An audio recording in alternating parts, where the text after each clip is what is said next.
네, 할렐루야. 예, 오늘 금요기도에 올라오신 여러분 주님의 이름으로 환영하고 축복합니다. 서로 인사하겠습니다. 만나서 반갑습니다. 축복합니다. 네, 한 주간도 수고하셨습니다. 또 가정에서 예배하는 여러분들, 또 오늘 퇴근길에 또 이동하는 중에도 함께 하는 분들 위에도 주님이 함께 하시기를 원합니다. 저는 매주 금요일 날 금요기도의 시간이 다가올수록 금요기도에 대한 생각을 많이 합니다.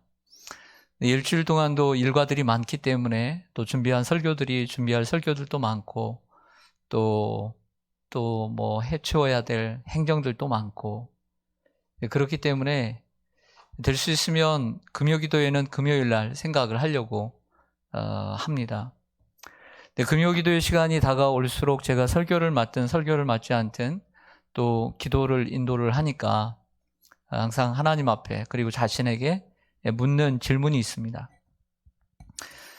그 질문은 이겁니다. 하나님, 왜 우리는 모여서 하나님 앞에 기도해야 할까요? 왜 우리는 모여서 여러 가지 기도의 제목을 놓고 기도해야 할까요? 라는 질문을 던집니다. 두 번째는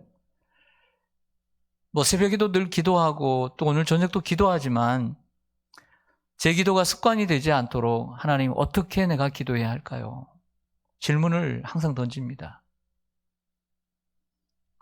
그냥 빈 껍데기로 기도하는 시간이 되지 않기 위해서 씨름하죠.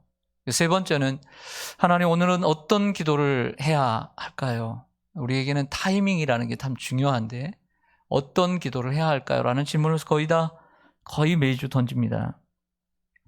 여러분들도 이 금요기도에 나오시는 분들, 또 금요기도에 함께 하시는 분들, 또 기도하시는 분들도 이러한 고민들을 함께 하시면 좋겠다. 그러면 도움이 될 것 같다는 생각을 합니다.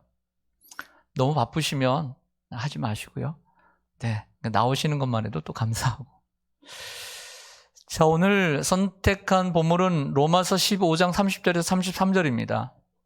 보통 서신서를 보면 한 장을 남겨놓고 결론을 내립니다. 그런데 플러스 부록이라는 게 있습니다. 16장은 부록이에요. 결과적으로 15장이 맞춰지는 거죠. 아멘이라고 끝나잖아요. 근데 마무리 지어가는 이 지점에서 사도 바울이 로마에 있는 그리스도인들에게 기도를 부탁하면서 오늘 편지를 마칩니다. 사도 바울은 사실은 아직 로마에 가지 않았습니다. 로마 교회 성도들에 대한 소문은 들었지만 얼굴을 보지 못했습니다. 그런데 기도를 부탁하는 이 대목에서 놀랍게도 제가 매주 던지는 이 세 가지 질문에 대한 답을 다 주고 있다는 것입니다. 첫째로 왜 기도를 해야 하는지 그 이유를 말해 줍니다. 30절을 보죠. 로마서 15장 30절을 보면 형제들아 내가 우리 주 예수 그리스도와 성령의 사랑으로 말미암아 너희를 권하노니 너희 기도에 나와 힘을 같이하여 나를 위하여 하나님께 빌어. 이렇게 기도를 합니다. 부탁을 하죠. 오늘 초반절을 보면 형제들아 내가 우리 주 예수 그리스도와 성령의 사랑으로 말미암아 권한다라고 얘기합니다. 그러니까 아직 얼굴도 못 봤으니까 좀 조심스럽긴 하죠. 그러나 이런 얘기입니다. 예수 그리스도로 말미암아 그리고 성령의 사랑으로 말미암아 권한다라고 얘기를 하는 거죠. 자, 이 말은 기도 요청의 동기를 제공합니다. 무슨 얘기냐면 왜 기도를 해야 하는지 모티브를 우리들에게 주고 있다는 거죠. 우리가 서로를 위해서 기도해야 하는 이유는 또 너희들이 나를 위해서 기도해야 되는 이유는 우리 주님이 요청하고 있기 때문이다. 우리가 같은 주님을 믿고 있기 때문이고 그리고 주님께서 맡겨주신 하나님 나라의 사역을 위해 함께 하고 있기 때문에 만약에 너희가 주님과 관계가 있고 조금이라도 주님의 일에 관심이 있다면 나와 함께 그리고 나를 위해서 기도해 달라라고 얘기를 하는 것입니다. 우리가 진정 예수님과 관계가 있고 예수님의 일에 조금이라도 관심이 있다면 우리는 함께 주님의 사역과 주님의 나라를 위해서 함께 기도해야 합니다. 또 하나는 성령의 요청이기 때문입니다. 근데 성령의 요청이긴 한데 성령의 사랑으로 말미암아 권한다라고 얘기를 하고 있습니다. 성령의 사랑은 뭘까요? 오늘도 성령은 우리 마음속에 들어오셔서 미워하라고 말씀하지 않습니다. 성령은 분명히 우리에게 서로 사랑하라고 말씀하실 것입니다. 그렇죠? 미워하고 시기하고 질투하고 하지 않겠지요? 주님의 성령은 우리 가운데 사랑하라고 말씀하시죠. 그런데 그 서로 사랑을 어떻게 하라고 말씀하시냐면 서로 기도함으로써 사랑을 증명하라고 말씀하고 있는 것입니다. 만약 우리가 누군가를 위해서 기도하지 않는다면 사랑하지 않는 것이에요. 그리고 누군가를 위해서 계속해서 기도한다는 것은 그 사람을 사랑한다는 것이고, 교회를 위해서 기도한다는 것은 교회를 사랑한다는 거예요.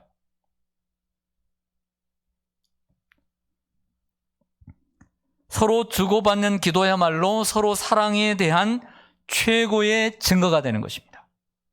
누군가를 위해서 우리가 기도한다는 것은 사랑하고 있다는 증거입니다.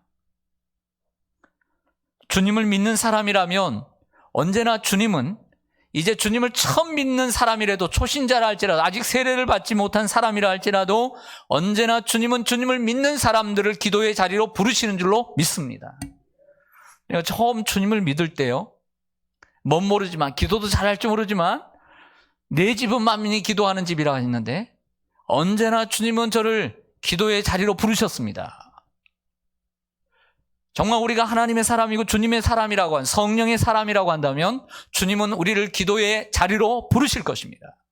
그리고 그 주님의 부르심에 정말 우리가 기쁘게 순종한다면 자리에 나올 것입니다. 오늘도 주님께서 우리를 기도의 자리로 부르셨습니다. 피곤할지라도 성령님께서 우리의 마음을 감동하셔서 기도의 자리에 초대하십니다. 겟세마네 동산에 3명의 제자들을 초대하십니다. 피곤한 줄 알죠? 피곤하지만 주님이 부르시는 거예요. 왜? 기도의 제목이 있으니까. 주님의 짐을 함께 나눠지라고 부르시는 거예요. 오늘도 주님이 우리들 피곤하지만 한 주간의 삶과 우리 성도님들 얼마나 피곤합니까? 저도 내근하는 사람인데 매일 주일날부터 월요일날 하루 쉬고 새벽마다 계속 나오고, 그리고 시간을 정해서 출근을 해서 밖에서 일하는 것도 아니고 안에서 일하는데도 피곤한데 우리 성도님들 얼마나 피곤하겠습니까? 가장 피곤한 날이에요. 하지만 주님께서 우리를 부르시기 때문에 우리가 나와야 된다는 거예요. 둘째로, 기도해야 한다면 어떻게 기도해야 하는지 그 방법을 가르쳐 줍니다. 오늘 다시 한번 15장 30절을 보죠. 15장 30절 보시면, 형제들아 내가 우리 주 예수 그리스도와 성령의 사랑으로 말미암아 너희를 권하노니 너희 기도에, 그 다음에 괄호 열고 나와 힘을 같이하여 가로 닫고 나를 위하여 하나님께 빌어달라, 이렇게 합니다. 너의 기도에 나를 위하여 하나님께 빌어라. 기도하는 사람과 기도를 받는 사람, 그리고 기도하는 하나님께 빌어달라, 이렇게 나옵니다. 근데 제가 괄호를 쳤던 이 부분, 나와 힘을 같이하여, 이 부분이 바로 어떻게 기도할 것인가를 보여주는 대목이라는 거죠. 바울이 이런 표현을 합니다. 나와 힘을 같이하여, 너희가 나를 위하여 기도하되 나와 힘을 같이하여 나를 위하여 하나님께 빌어, 이렇게 얘기하고 있는 거죠. 나와 힘을 같이하여라는 말 속에는 2가지 의미가 있다고 봅니다. 첫 번째는 기도의 능력과 기도 역할입니다. 기도 역할. 바울은 이 로마서를 쓸 때 제3차 선교 여행 가운데 고린도에 썼습니다. 그리스의 남쪽인 아가야의 수도 헬라에서 썼습니다. 고린도에서 썼어요. 근데 수신자들은 로마에 있습니다. 그들은 서로 얼굴도 본 적이 없습니다. 얘기만 들었을 뿐입니다. 그들은 서로 떨어져 있습니다. 바울은 열심히 복음을 전하는 선교사이고, 그리고 로마에 있는 성도들은 노예들도 많이 있고 여러분들처럼 평신도들이고 그냥 일하는, 열심히 일해서 가족을 부양하는 사람들입니다. 하는 일이 다릅니다. 그런데 바울은 마치 그들에게 배를 움직여 가는데 동일한 노를 젖자고 말하는 것입니다. 거리는 멀리 있습니다. 하지만 너희가 기도할 때에 내 배에 노를 함께 젓는 것이다. 물리적인 거리는 있지만 기도는 그 거리를 초월해 동일하게 일하고 있다는 것을 얘기하고 있는 거죠. 나와 힘을 같이 하여 나를 위하여 하나님께 빌어달라. 기도로 함께함으로써 사도 바울의 사역을 돕고 있는 것이죠. 이것이 바로 기도의 역할이라는 것입니다. 아무리 지구 저 반대편에 있어도 우리가 기도함으로써 거리는 있지만 하나님은 동시간대에 역사하신 줄 믿습니다. 또 하나는 기도의 방법입니다. 너희 기도에 나와 힘을 같이하여 나를 위하여 하나님께 빌어라. 나와 힘을 같이 한다 그랬어요. 힘을 같이 한다. 여러분, 이 말은 우리가 기도할 때 내 안에 있는 힘을 다 쏟아서 기도하라는 거예요. 나와 힘을 같이하여 기도하라. 그러므로 여러분, 우리가 누군가에게 기도를 부탁할 때 목사님 기도해 주세요 라고 할 때 그 말 듣고 목사님만 열심히 기도하면 안 되는 거예요. 기도를 부탁한 여러분들도 열심히 기도해야 되는 거예요. 나와 함께 기도해야 되니까. 그래야 하나님이 그걸 기뻐하시는 거예요. 목사님 기도해 주세요 라고 해놓고 자기는 열심히 기도하지 않으면 안 되는 거예요. 야곱이 하나님께 야복강가에서 기도했듯이 씨름하듯이 기도해야 된다는 거예요. 엘리야가 야고보서에 보면 간절히 기도할 때 3년 6개월 동안 비가 오지 않고 또 간절히 기도할 때 비가 왔던 것처럼 간절히 기도해야 된다는 거예요. 예수님께서 겟세마네 동산에서 더욱 힘써 애써 간절히 기도하신 것처럼 기도해야 된다는 거예요. 온전히 힘을 다하는 것뿐만 아니라 에너지를 다 쏟는 것뿐만 아니라 하나님께서 히스기야에게 이사야 선지자를 통해서 말씀하시죠. 내가 히스기야의 눈물을 보았고 기도를 들었다. 즉 우리의 기도는 진실되고 간절해야 함을 보여주는 거예요. 하나님께서 히스기야의 기도를 잠깐 했는데 돌아오는 도중에 들었을 정도로 이사야가 그의 기도가 얼마나 진실하고 간절했는지를 보여주는 거죠. 기도는 이처럼 나와 힘을 같이하여 기도하는 거란 말이에요. 짧은 시간도 괜찮습니다. 정성을 다해야 돼요. 여러분들의 기도는 얼마나 진실됩니까? 그래서 매주 싸우는 게 무엇이냐면 하나님 오늘도 매너리즘에 빠지지 말게 하시고 오늘도 진실되게 하루 1년 52번 기도하지만 금요기도에 진실되게 기도하라는 것이 저와 자신과의 싸움인 거예요.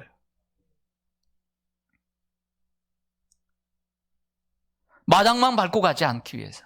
우리가 예배를 드리는 것도 마찬가지입니다. 주일날 예배를 드리는 것도 여러분 자신과 싸워야 돼요.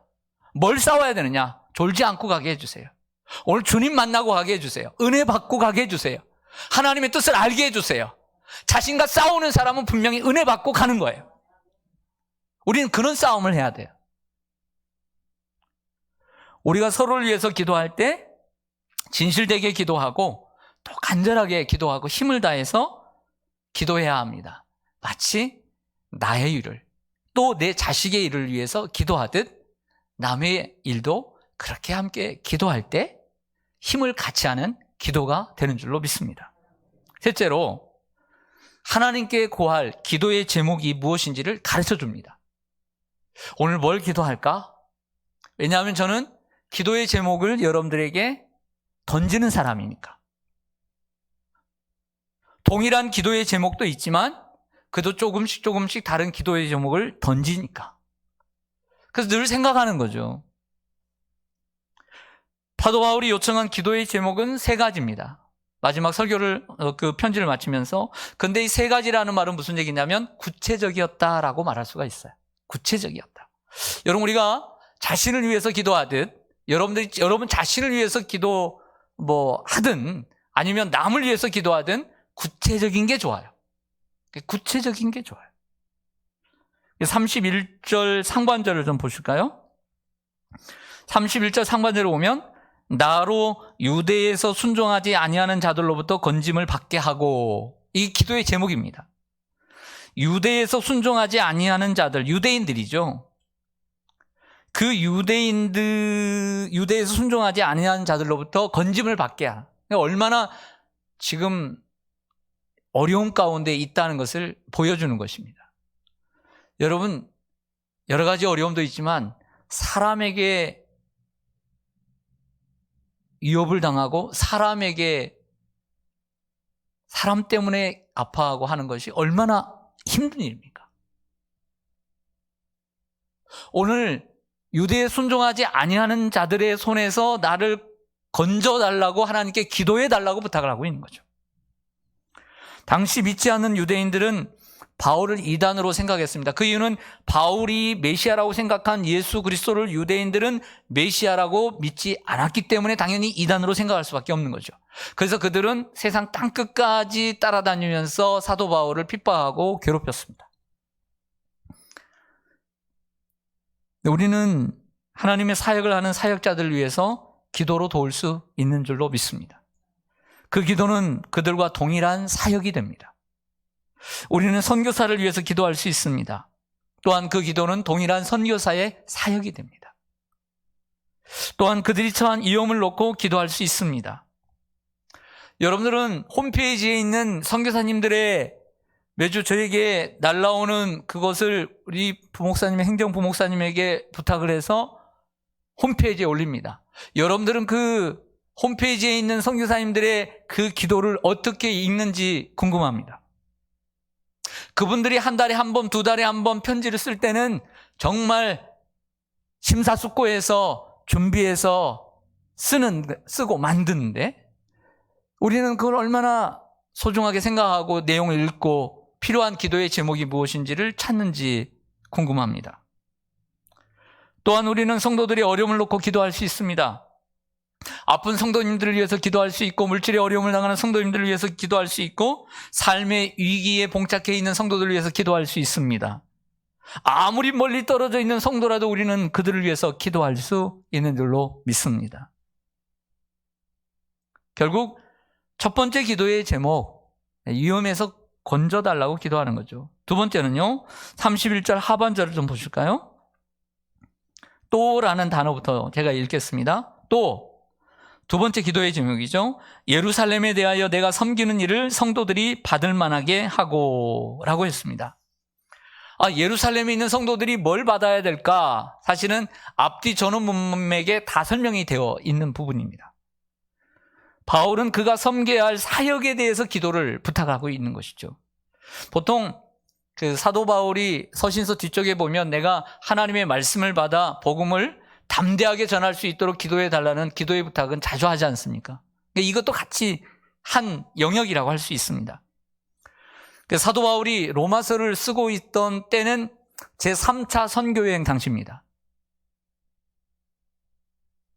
에베소에서 3년을 사역하고 난 다음에 그리스로 넘어가서 돌고 오는데 고린도에 보면 고린도에서 주 57년에 3개월을 머물게 됩니다.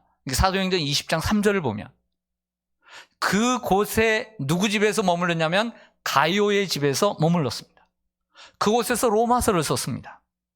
그런데 사도 바울이 3차 선교를 하면서 복음만 전하는 것이 아니라 하나의 미션을 가지고 다녔습니다. 그것은 예루살렘에 기근이 찾아와서 요즘 얘기하면 경제공황이 와서 결국에는 가난한 사람들이 많아지고 살기가 힘들어지게 된 거죠. 그 예루살렘 교회 성도들도 어려웠을 거 아니겠습니까? 그래서 그들을 위한 연보를 거두고 다녔어요. 그 연보를 거두다가 무조건 갖다 주면 다 좋아할 것 같잖아요. 아니에요. 그것도 받는 사람이 기쁘게 받을 수 있도록 기도해 달라고 하는 것이죠. 여러분 로마서 16장 23절을 보겠습니다. 로마서 16장 23절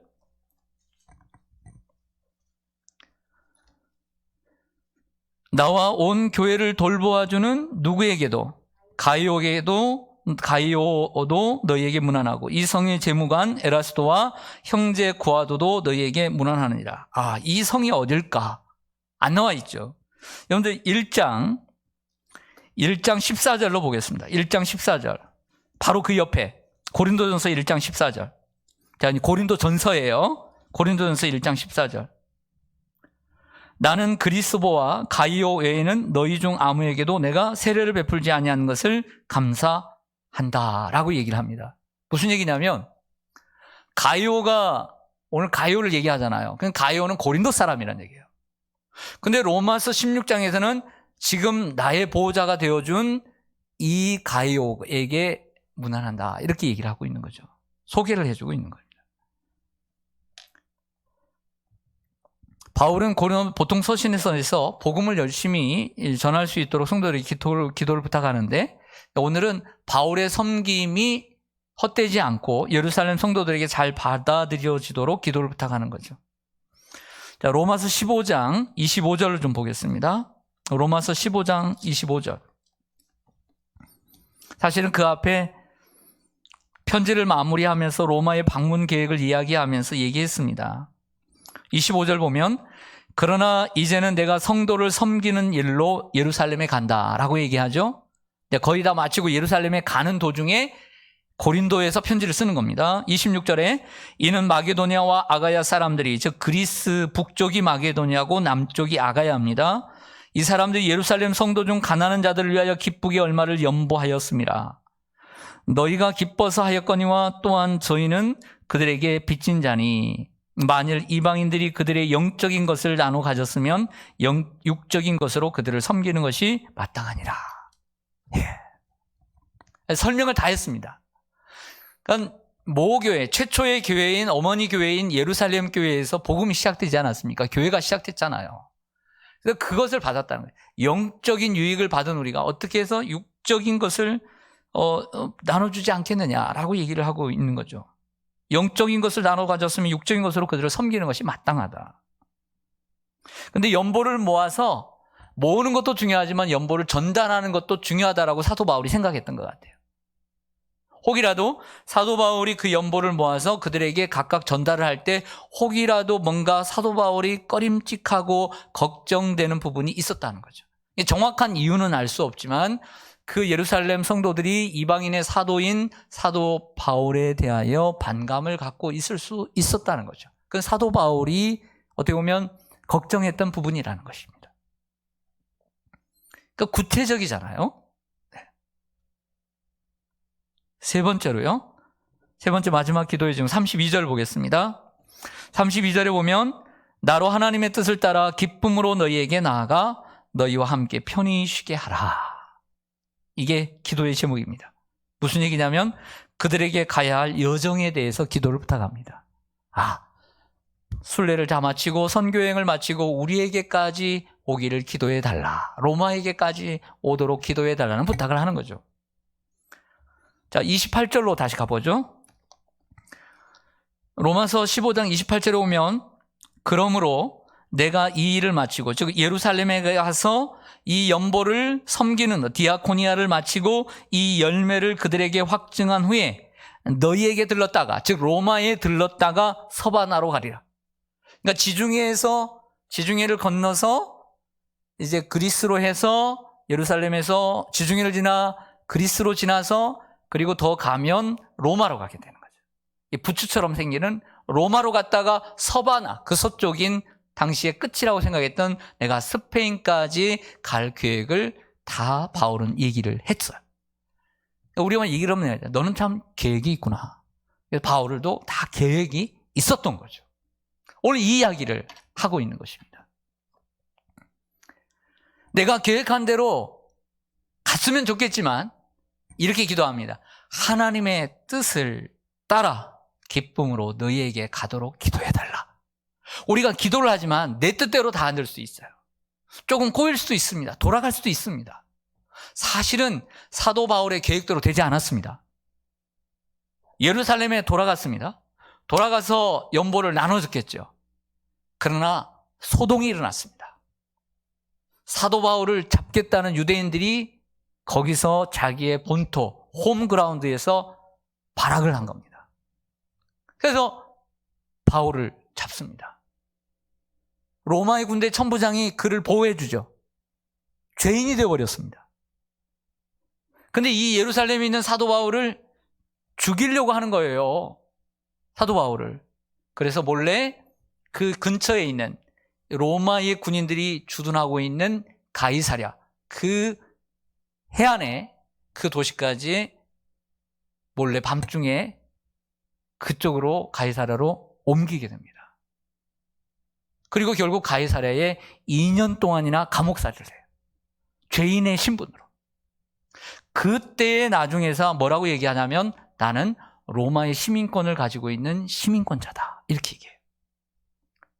그러니까 가이사에게 가서 시저에게 가서 내가 신문을 받겠다라고 얘기를 한 거예요. 그래서 그 예루살렘의 가이사랴에 있는 동안에 바로 헤롯이라고 하는 유대인의 왕 아그리빠를 만나게 되고 벨리스 총독을 만나게 되면서 복음을 전하게 돼요. 하나님의 뜻이 이루어지게 되는 거죠. 사도행전 9장에 사도 바울을 불렀을 때에 내가 이방인을 위해서 또 왕들을 위해서 복음을 전한다고 그랬거든요. 그래서 복음을 전하게 되죠. 조금 지연이 되었습니다. 하지만 하나님의 계획대로 가이사랴에서 2년 동안 있게 되고 그리고 죄인의 모습대로 그 배를 타고 그 험난한 지중해 그 항해를 하게 되죠. 그리고 로마에 도착을 하게 됩니다. 사랑하는 여러분, 우리가 계획을 세웁니다. 그러나 내 뜻대로 되지 않아도 기도하면 하나님의 뜻대로 되어집니다.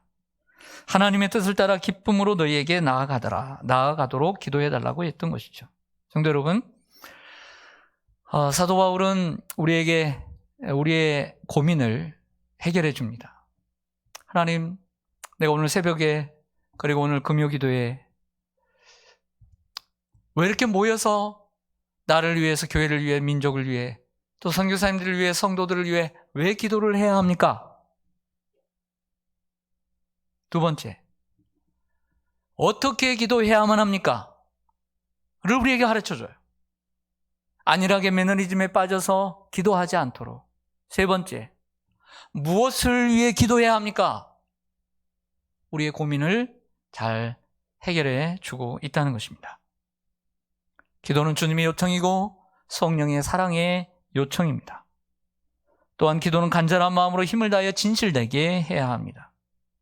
또한 기도의 제목은 그때그때마다 다르지만 항상 같은 기도의 제목도 있습니다. 항상 기도하고 낙심하지 말아야 될 것에서 이게 항상 기도하라는 것은 24시간 쉬지 않고 기도하라는 것이 아니라 똑같은 제목을 동일하게 계속해서 기도하는 걸 얘기하는 거죠. 그러나 그때그때마다 타이밍을 놓치지 않고 기도의 제목들이 있어야 될 줄로 믿습니다. 사도행전 4장에 보면 핍박이 거셀 때에 예루살렘 성도들이 함께 모여 서로 마음을 같이하여 기도할 때 성령이 역사하여 진동했다라고 했습니다. 사도행전 12장에 보면 야고보가 처음으로 칼로 순교를 당하고 베드로도 함께 감옥에 있을 때에 하나님께서 베드로를 깨워서 옥문 열어 예루살렘 교회로 부르십니다. 그때 예루살렘 교회는